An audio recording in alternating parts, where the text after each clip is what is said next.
बिस्मिल्लाहिर्रहमानिर्रहीम। अस्सलाम वालेकुम। आपका दोस्त सलमान हैदर। दुआ है परवरदिगार से कि उसने आपको और आपके अहल खाना को अपनी हिफ्ज़ व अमान में रखा हुआ। हम तरीन खबर मेरी ये है कि रात गए बड़े बड़े वज़ीरों के इस्तीफ़े आ गए हैं, जिनसे मुतल्लिक किसी का तसव्वुर नहीं था, लेकिन मैं 4 दिन पहले कहा था कि ये वज़ीर इस्तीफ़ा देंगे, क्योंकि ये नून लीग की प्रॉक्सीज रन कर रहे हैं। ये कहीं ना कहीं नून लीग के मामलात को लेकर चल रहे हैं। ऐसी पीपल्स पार्टी नहीं शोर कर रही थी, ऐसी पाकिस्तान तहरीक इंसाफ नहीं कह रही थी कि जनाब ये मरकज़ में निगरान हुकूमत भी दरअसल नून लीग का ही एक अदद सेटअप है, जिसकी निगरानी दरअसल वर्क की जा रही है। अभी वो खबर बड़ी अहम है, उसके हवाले से मैंने आपको ब्रेक करनी है कुछ चीज़ें लेकिन उससे पहले मैं ज़रा कल की समाज से मुतल्लिक बताना जी।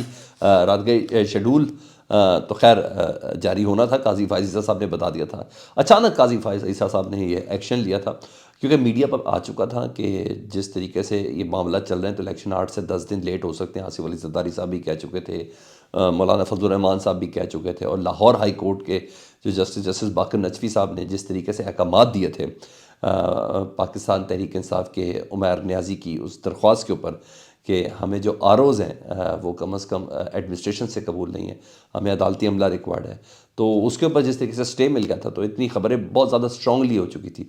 काजी फायज़ ईसा साहब का रात को लास्ट डे था, रात को उनकी फ़्लाइट थी, और फ़्लाइट जाने से पहले पहले उन्होंने ये सारे काम करने थे। तो जिस तरीके से काजी फायज़ ईसा साहब ने मामले को टेकअप किया वो बड़ा दिलचस्प था। या तो वह खुद नोटिस लेते, और वो खुद नोटिस उन्होंने लेना मुनासिब नहीं समझा। उन्होंने फ़ौरन बुलाया जस्टिस एजाजुल हसन को, जस्टिस तारिक मसूद साहब को। ये कमेटी है ना जो खुद नोटिस या बेंच की तश्कील करती है, तो वो उन्होंने मुनासिब नहीं समझा कि भाई हम उसको ले लें, उसको ले लें, क्योंकि पत्थर पे लकीर वो पहले लगा चुके थे 8 फरवरी के हवाले से। तो इलेक्शन शेड्यूल का आखिरी दिन था, 12 बजे के बाद इलेक्शन शेड्यूल देना था, क्योंकि वो 54 रोज़ की जो कतगन उसके अंदर अंदर की तमाम बाइंडिंग्स देनी है, वो सारा उन्होंने था।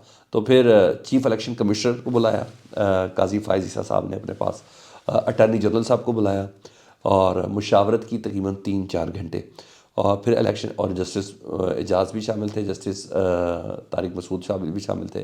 फिर इलेक्शन कमीशन से दरख्वास्त फ़ाइल करवाई गई कि आप दरख्वास्त देखिए। इलेक्शन कमीशन ने पहले कहा था कि लाहौर हाई कोर्ट के फैसले के ऊपर, स्टे के ऊपर हमने दरख्वास्त देने का भी सोचा नहीं है। तो बाकायदा चीफ जस्टिस साहब ने कहा ये कैसे टेकअप करना है, सुबह मोटा तो मैंने लेना नहीं है इस खुद, तो आप ऐसा करें इसकी दरख्वास्त करें लाहौर हाई कोर्ट के फैसले के ख़िलाफ़। वो दरख्वास्त फ़ाइल करवाई गई हाई कोर्ट के फैसले के ख़िलाफ़। फिर जस्टिस काजी फायज़ साहब, जस्टिस मंसूर अली शाह साहब और जस्टिस तारिक मसूद साहब, जी हाँ, इन्होंने बेंच तश्कील दिया, उसकी समाज शुरू। फ़ील आ रही है ना आपको? जी हाँ, बिल्कुल उमर अता बंदयाल साहब वाले बेंच की फ़ील आ रही है, लाइक माइंडेड। जैसा उमर अता बंदयाल साहब के बेंच में होते थे जस्टिस मुनीब, एजाजुल हसन, जस्टिस मज़ार अली अकबर नकवी साहब, इसी तरह काजी फायज़ साहब के बेंच में मंसूर अली शाह साहब, सरदार तारिक मसूद, ये दाएँ बाएँ बैठे हुए थे। तो ये चीज़ हो गई। इसी तरह लाइक माइंडेड जजेस इनके साथ थे। तो सबसे पहले जी समाअत में जब फैसला लिखवाया गया तो उन्होंने लाहौर हाई कोर्ट के जज को मिसकंडक्ट का मुर्तकिब करार दिया। उन्हें कहा आइन के आर्टिकल 189 का हवाला दिया कि सुप्रीम कोर्ट के अहकामात को कोई भी जज, कोई भी जो हाई कोर्ट है वो उसको डिनाई नहीं कर सकता, पाबंद है उस पर हमारे करने का। उन्हें कहा हमारे फैसलों पर कोई कैसे फ़ैसला दे सकता, ठीक है। उन्होंने कहा ये भी नहीं देखा कि पूरे मुल्क में उनके इस फैसले से क्या असर अंदाज होंगे। उन्होंने बलूचिस्तान और सिंध तक के तमाम मामला को रोक दिए। फिर उमैर न्याजी के ऊपर भी आए, उमैर न्याजी साहब के ऊपर आए, तो उसके साथ साथ एक दो चीज़ें और बड़ी ज़बरदस्त दिलचस्प सामने आ गई कि उमैर न्याजी वाले मामले पे ना उन्हें कहा नहीं उमैर न्याजी कौन है। बड़ी कोशिश की कि उन्हें पता चल सके कि जी उमैर न्याजी किसके रिश्तेदार है। इमरान खान साहब तक बेसिकली वो पहुँचना चाह रहे थे, पता चला इमरान खान साहब के रिश्तेदार नहीं है, न्याजी नाम से वो ज़रा धोखा खा गए। तो किसका रिश्तेदार है ये सब उन्होंने कोशिश की, तो वो तो कुछ नहीं निकला। तो उन्होंने बेतारीन वही अदालत का नोटिस उनको जारी करा, उनका मुर्तकिब हैं जी, उन्होंने ऐसी दरख्वास्त क्यों दी, मगर ऐसा नहीं हुआ, ठीक है जी। दरख्वास्त दी इलेक्शन, मगर ये भी हैरानगी है कि उस जज के ख़िलाफ़ क्यों नहीं किया। भाई उमैर नाज़ी ने तो एक दरख्वास्त दी थी, वो दरख्वास्त भी नहीं दे सकते। जिस जज ने ये दरख्वास्त टेकअप की, उस टेकअप पर स्टे दिया, उन जज साहब से मुतल्लिक़ तो उन्होंने कुछ भी नहीं बोला, सिर्फ मिसकंडक्ट का मुर्तकिब का। मज़ा तो आता वो उधर एक्शन लेते, लेकिन बहरहाल ऐसा नहीं हुआ।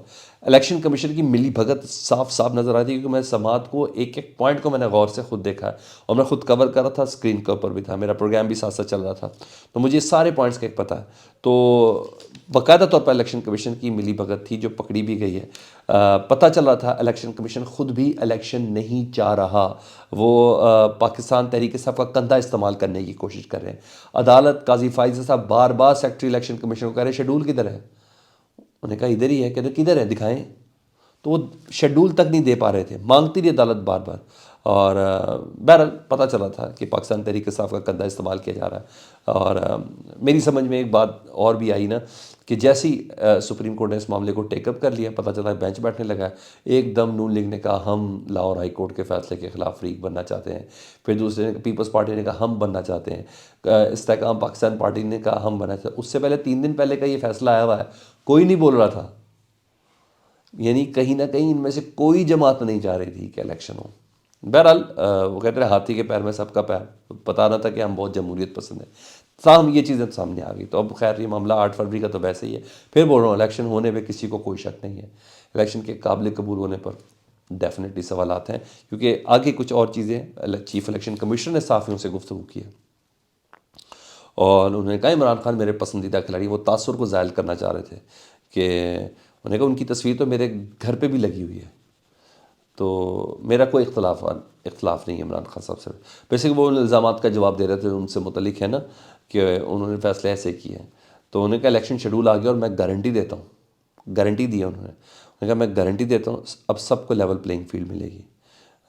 وہ کہتے ہیں مجھ سے اب میرا خیال ہے کچھ نہ کچھ تو کریں گے، اجازت تو ہوگی، تو خیر جتنا نقصان ہونا تھا اب اس سے زیادہ کیا کر لینا پی ٹی آئی کا نقصان، تو انہوں نے یہ گارنٹی دی ہے۔ اور وہ کہتے ہیں مجھ سے صرف سیاستدان نہیں، اور بھی بڑی دنیا ناراض ہے، اور بھی بڑی دنیا ڈیفینیٹلی معنی خیز لفظ ہے کہ یہ اور بڑی دنیا میں سے کون ہے جو ان سے ناراض ہے، وہ اشارے وہی ملتے ہیں، شاید بڑے گھر والے بھی ان سے ناراض ہوں، تو بہرحال انہوں نے یہ ضرور کہا اور اشارہ ادھر ہی جاتا ہے، مجھے تو اس کے علاوہ کچھ بھی نہیں لگتا۔ تو بہرحال یہاں یہ چیز تھی۔ اب آؤں ذرا اس اہم ترین خبر کی جانب تھی، میں نے آپ کو سرفراز بگٹی صاحب سے متعلق کہا تھا، انہوں نے کہا تھا اگر میں نگران حکومت میں نہ تو میں نون لیگ میں ہوتا، تو میں نے کہا تھا سرفراز بگٹی 1-2 دن میں استعفیٰ دینے والے ہیں، وہ 2 دن نہیں ہو گئے 5 دن ہو گئے، میں نے 5 دن پہلے بولا تھا، نگران وزیر داخلہ سرفراز بگٹی نے استعفیٰ دے دیا ہے، ٹھیک ہے جی، رات گئے انہوں نے استعفیٰ دیا اور وہ الیکشن لڑنا چاہتے ہیں جی۔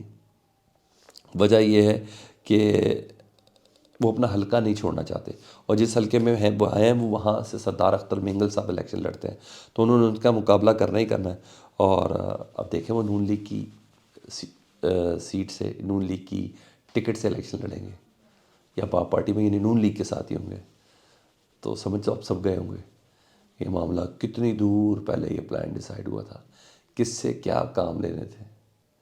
اب سمجھ آئی کیوں معافیا منگوائی تھی رانا ثناء اللہ نے، جب کہا تھا نواز شریف صاحب کو گرفتار کرنا تو مسئلہ ہی کوئی نہیں تھا، جب ایک جملہ انہوں نے بول دیا تھا انہوں نے کیوں معافیا مانگی تھی۔ جی ہاں یہ ہوتا ہے۔ اور تو اور چھوڑے ہمارے وزیر اعظم صاحب ریڈی ہیں، اس کے بعد لکھ کے دے دوں کہیں، وہ اپ کمنگ سینیٹر ہیں الیکشن کے بعد نون لیگ کی سیٹ سے، یہ سب میں اور آپ اپنی آنکھوں سے دیکھیں گے۔